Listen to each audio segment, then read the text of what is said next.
कहते हैं कि भारत की असली आत्मा उसके गांव में बसती है। पर जैसे जैसे देश भविष्य की ओर बढ़ रहा है, एक बड़ा सवाल खड़ा होता है, ग्रामीण भारत का भविष्य आखिर कैसा होगा? तो चलिए आज इसी सवाल को जरा गहराई से समझते हैं। देखिए, महात्मा गांधी ने क्या खूब कहा था कि भारत की असली तरक्की शहरों के बढ़ने में नहीं बल्कि गांवों के विकास में है। और जरा सोचिए, ये बात आज भी उतनी ही सच्ची है जितनी तब थी। लेकिन क्यों है ये इतना जरूरी? इसका जवाब एक छोटे से आंकड़े में छिपा है। इसलिए क्योंकि आज भी भारत की 2/3 से ज्यादा आबादी सीधे सीधे खेती पर निर्भर है। 2/3 ये कोई छोटा नंबर नहीं है। ये आंकड़ा हमें बताता है कि गांवों की बात करना दरअसल पूरे देश की बात करना है। तो चलिए सबसे पहले यही समझते हैं कि जब हम रूरल डेवलपमेंट या ग्रामीण विकास कहते हैं तो इसका असल मतलब क्या है। ये सिर्फ एक शब्द नहीं है, इसके मायने बहुत गहरे हैं।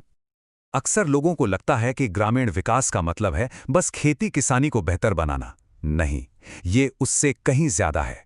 इसका असली मकसद है उन इलाकों पर फोकस करना जो देश के विकास की रफ्तार में कहीं पीछे छूट गए हैं। तो इसमें क्या क्या आता है? इसमें लोगों की सेहत और पढ़ाई लिखाई आती है, जमीन से जुड़े सुधार आते हैं, इंफ्रास्ट्रक्चर मतलब किसानों को आसानी से लोन मिले, अपनी फसल बेचने के लिए बाजार हो, गांव तक पक्की सड़कें हों, ये सब कुछ। और इन सब का एक ही मकसद है, गरीबी को जड़ से खत्म करना और जिंदगी को बेहतर बनाना।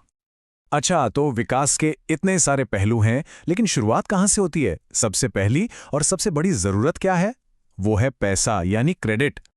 बिल्कुल सही सवाल। अगर खेती ग्रामीण अर्थव्यवस्था का इंजन है तो उसे चलाने के लिए ईंधन तो चाहिए ना। सोचिए, फसल बोने और उसे बेचकर पैसे हाथ में आने के बीच एक लंबा वक्त होता है। इस दौरान बीज, खाद, पानी, मजदूरी, इन सब के लिए पैसा कहां से आएगा? बस वही पैसा, वही क्रेडिट इस इंजन का फ्यूल है। और भारत में ना इस क्रेडिट की कहानी बड़ी दिलचस्प रही है। एक जमाना था 1969 से पहले, जब किसान बेचारे साहूकारों के चंगुल में फंसे रहते थे और भारी भरकम ब्याज चुकाते थे। फिर सरकार ने सोशल बैंकिंग का कॉन्सेप्ट लाया, एक बड़ा बदलाव। इसके बाद 1982 में बना नाबार्ड और आज की तारीख में सेल्फ हेल्प ग्रुप्स यानी एसएचजीज जमीनी स्तर पर एक क्रांति ला रहे हैं। और इन सेल्फ हेल्प ग्रुप्स का असर कितना बड़ा है, इसका अंदाजा इस नंबर से लगाइए, 6 करोड़। भारत में 6 करोड़ से ज्यादा महिलाएं इन ग्रुप से जुड़ी हैं। मतलब छोटे छोटे लोन ने मिलकर करोड़ों महिलाओं को अपने पैरों पर खड़ा कर दिया है। ये वाकई में एक जबरदस्त बदलाव है। ठीक है, तो किसान को पैसा मिल गया, फसल भी लहलहा रही है, लेकिन काम यहीं खत्म नहीं होता। असली चुनौती तो अब शुरू होती है, इस फसल को बाजार तक पहुंचाना और उसका सही दाम पाना। हाँ, ये एक बहुत बड़ा सवाल है। देखिए, फसल उगाना तो आधी लड़ाई है, असली जंग तो उसे बेचने में है, और वो भी सही कीमत पर। और यहीं पर पूरा खेल आता है एग्रीकल्चरल मार्केटिंग का। आज़ादी से पहले का हाल तो और भी बुरा था। सोचिए, किसान को हर कदम पर लूटा जाता था। तौल में गड़बड़ी, हिसाब किताब में हेराफेरी, ऊपर से फसल रखने की कोई जगह नहीं होती थी, तो 10% से ज्यादा उपज तो यूं ही सड़ जाती थी। बेचारे किसान को अपनी मेहनत औने पौने दाम में बेचनी पड़ती थी। तो इस हालत को सुधारने के लिए सरकार ने 4 बड़े कदम उठाए। पहला, बाजारों को रेगुलेट किया ताकि सब कुछ पारदर्शी हो। दूसरा, इंफ्रास्ट्रक्चर बनाया, मतलब सड़कें, गोदाम, कोल्ड स्टोरेज। तीसरा, कोऑपरेटिव मार्केटिंग को बढ़ावा दिया। और चौथा और सबसे जरूरी, एमएसपी यानी मिनिमम सपोर्ट प्राइस जैसी पॉलिसी लाई, ताकि किसान को कम से कम एक तय कीमत तो मिले ही मिले। लेकिन क्या सिर्फ एक ही तरह की फसल पर निर्भर रहना ठीक है? सोचिए, अगर मौसम खराब हो गया या बाजार में दाम गिर गए तो? यहीं पर जरूरत पड़ती है डाइवर्सिफिकेशन की, यानी अपनी आय के स्रोत बढ़ाने की। देखिए, खेती में रिस्क बहुत है। कभी सूखा पड़ गया, कभी बाढ़ आ गई, कभी बाजार में कीमत ही नहीं मिली। तो इस रिस्क को कम करने के लिए जरूरी है कि किसान खेती के अलावा भी कुछ और करे, ताकि आमदनी का एक जरिया बंद हो तो दूसरा खुला रहे। इसी को कहते हैं डाइवर्सिफिकेशन। और इसका सबसे अच्छा उदाहरण है पशुपालन, यानी लाइव स्टॉक सेक्टर। इस चार्ट को देखिए, सबसे बड़ा हिस्सा करीब 61% पोल्ट्री यानी मुर्गी पालन का है। फिर 30% हिस्सा गाय भैंसों का। मतलब खेती के साथ साथ ये आय का एक बहुत बड़ा जरिया है। और ये कोई छोटा मोटा सेक्टर नहीं है।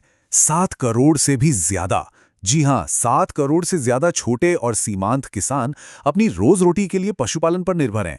ये सिर्फ एक्स्ट्रा इनकम नहीं है, ये करोड़ों परिवारों के लिए पोषण की गारंटी भी है। और डेयरी सेक्टर की सफलता तो अपने आप में एक मिसाल है। याद है ऑपरेशन फ्लड? उसी की बदौलत 1951 से 2021 के बीच दूध का उत्पादन 12 गुना बढ़ा। आप सोच सकते हैं, 12 गुना। ये कोऑपरेटिव की ताकत का सबसे बड़ा सबूत है। पशुपालन की तरह ही एक और चमकता सितारा है बागवानी यानी हॉर्टिकल्चर। फल, सब्जियां, फूल, ये सेक्टर देश की जीडीपी में करीब 6% का योगदान देता है और इसी की वजह से आज भारत दुनिया में फलों और सब्जियों का दूसरा सबसे बड़ा उत्पादक है। ये है डाइवर्सिफिकेशन की पावर। तो हमने क्रेडिट की बात की, बाजार की बात की, डाइवर्सिफिकेशन की भी बात की, लेकिन एक बहुत बड़ा सवाल अभी बाकी है। क्या ये सारा विकास सस्टेनेबल है? क्या हम आने वाली पीढ़ियों के लिए एक सेहतमंद जमीन छोड़कर जा रहे हैं? अब बात करते हैं खेती के भविष्य की। तो आगे का रास्ता क्या है? मोटे तौर पर देखें तो हमारे सामने दो रास्ते हैं। एक है पारंपरिक खेती, जो केमिकल फर्टिलाइजर और कीटनाशकों पर बहुत ज्यादा निर्भर है, और दूसरा रास्ता है ऑर्गेनिक फार्मिंग यानी जैविक खेती का, जो कुदरती तरीकों का इस्तेमाल करती है, जो हमारी सेहत और पर्यावरण दोनों के लिए बेहतर है। और जैविक खेती के फायदे ही फायदे हैं। किसानों के लिए लागत कम होती है तो मुनाफा बढ़ता है, एक्सपोर्ट करके अच्छी कमाई होती है, जो खाना उगता है वो ज्यादा पौष्टिक होता है, और सबसे बड़ी बात, ये पर्यावरण के लिए अच्छा है, हमारी जमीन को जिंदा रखता है।